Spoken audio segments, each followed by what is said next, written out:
जय श्री हरि। कामदा एकादशी व्रत कथा आप लोगों के जीवन में विष्णु भगवान सुख शांति समृद्धि लाए, यही हम कामना करते हैं। कामदा एकादशी जो व्रत है 9 अगस्त 2026 को पड़ रहा है।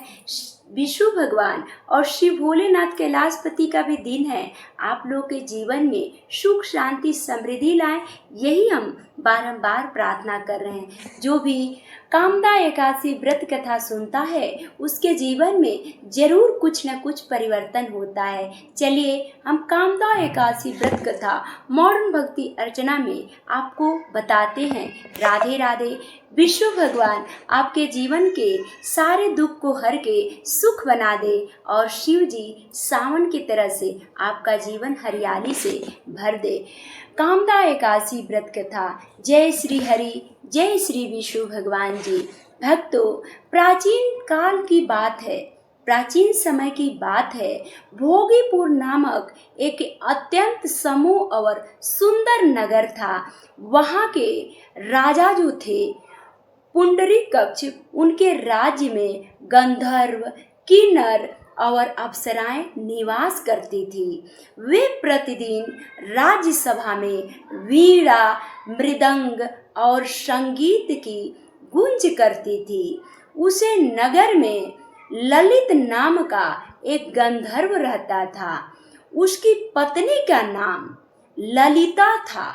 दोनों एक दूसरे से अत्यंत प्रेम किया करते थे।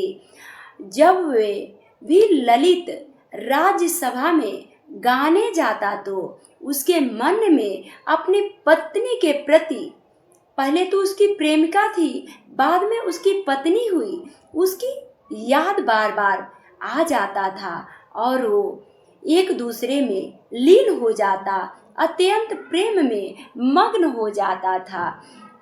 जब भी ललिता राज्यसभा में गाना गाता उसके मन में अपनी पत्नी की याद बार बार आती रहती थी। एक दिन राजा पुंडरीक्ष की विशाल सभा बैठी हुई थी। उसी सभा में सभी कलाकार अपने अपने कला का प्रदर्शन कर रहे थे।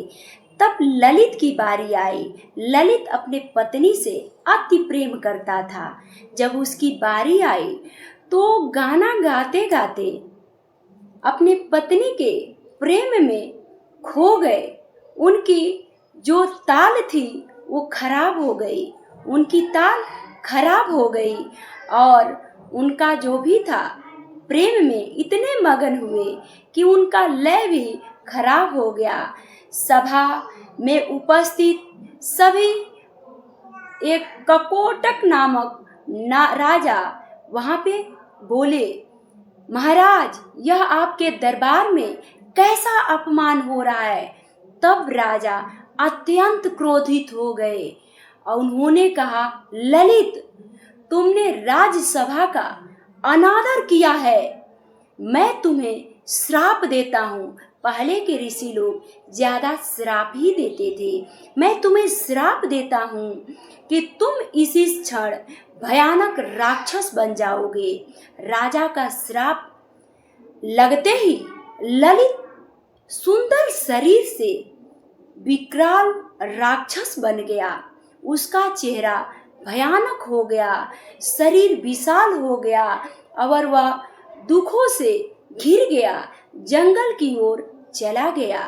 जब वह समाचार उसकी पत्नी ललिता को मिला तो उसका हृदय टूट गया। रोने लगी कि आखिर मेरे पति को ऐसा क्यों हो गया, क्योंकि वो बस हमसे ही तो प्रेम करते हैं। लेकिन उन्होंने अपने पति का साथ नहीं छोड़ा। पहले की जो स्त्री होती थी, सती होती थी, उसने साथ नहीं छोड़ा। वह भी जंगल के तरफ भटकती हुई उनके साथ चल दी। वहीं भूख प्यास, धूप और वर्षा सब कुछ सहती रही। वह अपने पति का कभी अकेला नहीं छोड़ी। कई वर्षों तक इसी प्रकार कंदमूल खा के वो रहते थे। एक दिन ललिता की भेंट महान तपस्वी ऋषि भृगु जी से हुई। उन्होंने उसके चरण पकड़ लिए। बोली, ललिता, गुरुदेव, मेरे पति की बहुत दुर्गति हो रही है। प्रभु, आप हम लोगों की रक्षा कीजिए। प्रभु, हमारे पति को अच्छे होने का आप वरदान दीजिए। और उसके बाद से वो बहुत प्रार्थना की। प्रार्थना करने के बाद से उन्होंने एक दिन बताए कि बेटी, तुम कृपा करके मेरे बताए हुए मार्ग पे चलो, जिसके उनका उद्धार हो जाएगा। ऋषि भृंगु ने ध्यान लगाए और बोले, पुत्री, निराश मत हो। भगवान के घर देर होता है लेकिन अंधेर नहीं। वो बोले, पुत्री, निराश मत हो। जो सावन में कामदा एकादशी आता है, उस दिन तुम व्रत करना बहुत ही पुण्यदायक होगा। तुम श्रद्धा और नियम से यह व्रत करो और उसका समस्त पुण्य अपने पति को दे देना। भगवान विष्णु की कृपा से उनका श्राप समाप्त हो जाएगा।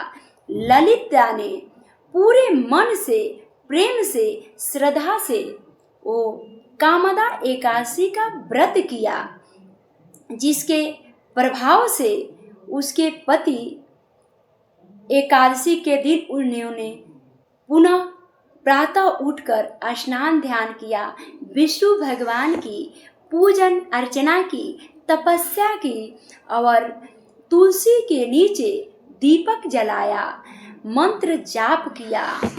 हे कृष्ण गोविंद हरे मुरारी, हे नाथ नारायण वासुदेवाय नमः। इस मंत्र का उन्होंने जाप भी किया। कीर्तन किया, भगवान का स्मरण किया, हरि नाम का कीर्तन किया। द्वादशी के दिन उसने भगवान विष्णु के समक्ष हाथ जोड़कर प्रार्थना की, हे प्रभु, यदि मैंने श्रद्धा से आपकी भक्ति की है तो उनका समस्त पुण्य मेरे पति को, ललित को दे दीजिए। ललित को प्राप्त हो, कृपा करके उन्हें श्राप से मुक्ति दे दीजिए प्रभु। ऐसा आप कर दीजिए प्रभु। जैसे ही उन्होंने यह प्रार्थना की, उसी समय भगवान विष्णु की कृपा ललित पर हो गई और ललित राक्षस योनि से मनुष्य का योनि हो गया। वह पुनः अपने दिव्य गंधर्व स्वरूप को आ गया। उसका तेज पहले से भी अधिक तेज हो गया। अब पहले से अधिक वो सुंदर दिखने लगा। पति पत्नी के आंखों में आनंद के आंसू आ गए। जब दुख के दिन के बाद से सुख का दिन आता है तो खुशी का आंसू जरूर निकलता है। आ गया। दोनों ने भगवान विष्णु और ऋषि भृंगु को बार बार प्रणाम किया और बहुत बहुत धन्यवाद भी दिया। भृंगु ऋषि ने कहा, जो श्रद्धा और नियम से यह कामदा एकादशी व्रत करता है, भगवान विष्णु उचित मनोकामना उसकी पूर्ण करते हैं। पापों का क्षय होता है और जीवन में मंगल प्रदान होता है। कामदा एकादशी व्रत से हम लोगों की क्या शिक्षा मिली है? यही मिली है, भगवान विष्णु की अगर सच्ची भक्ति की जाए तो फल की प्राप्ति जरूर होती है।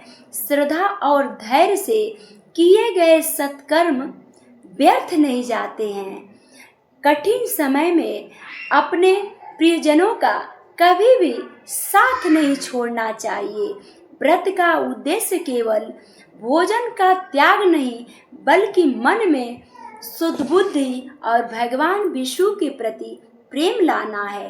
हे विष्णु भगवान जी, जो भी इस व्रत कथा को सुनता है या पढ़ता है या व्रत करता है, आपसे हमारा निवेदन है उसके जीवन में सुख शांति समृद्धि भर दीजिएगा प्रभु। प्लीज आप लोग कमेंट में जय श्री हरि जरूर लिखिएगा। आप सबका जीवन जरूर प्रभु खुशियों से भर देंगे।